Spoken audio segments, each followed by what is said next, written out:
हाय, तुम्हाला शॉपिंग करायला आवडतं? मी नुकतंच असं भरगच्च पिशवी भरून शॉपिंग केलं आहे. तर त्याचं झालं असं की भोगी आणि संक्रांतीसाठी मी आणि माझ्या सासूबाई म्हणजे आमच्या आई आम्ही दोघी गेलो होतो भाजी मंडईत. भोगी आणि संक्रांतीमुळे भाजी बाजार इतका बहरला होता, मनात येत होतं हे घेऊ का ते घेऊ. पण आमच्या चोखंदळ आई त्यांच्या नजरेतून काही ताज्या भाज्या सुटल्या नाहीत. म्हणून मग आम्ही आमचा मोर्चा तिकडे वळवला आणि भोगीसाठी लागणाऱ्या सगळ्या भाज्या एक एक करून विकत घेतल्या. पुढे गेल्यावर पूजेसाठी हे सुगडही विकत घेतलं. लहानपणी आई आणि आजी जेव्हा या सुगडची पूजा करायच्या ना, तेव्हा त्याच्या आतला हा खाऊ खायची एक्साइटमेंटच जास्त असायची. सगळी शॉपिंग मनाप्रमाणे झाली, पण घरी आल्यावर खरं काम सुरू झालं. ह्या सगळ्या भाज्या वेगळ्या केल्या, ह्या शेंगांमधले दाणे वेगळे करून घेतले.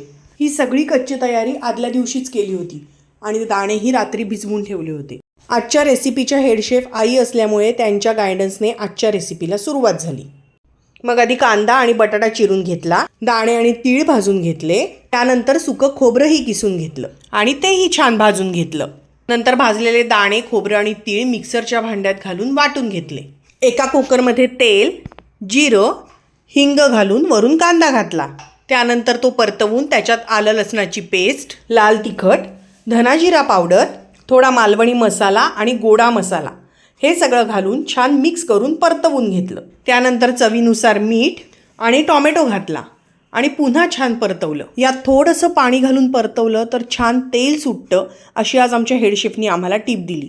त्यानंतर खोबऱ्याचं केलेलं वाटण ह्यात घातलं आणि पुन्हा थोडंसं पाणी घालून हे सगळं मिश्रण छान एकजीव करून घेतलं. यानंतर यात चिरलेली वांगी, गाजर, निवडून ठेवलेले सगळे दाणे आणि शेंगा घालून मिक्स करून घेतलं. यानंतर या मिश्रणात थोडासा चाट मसाला आणि थोडा गुळही घातला.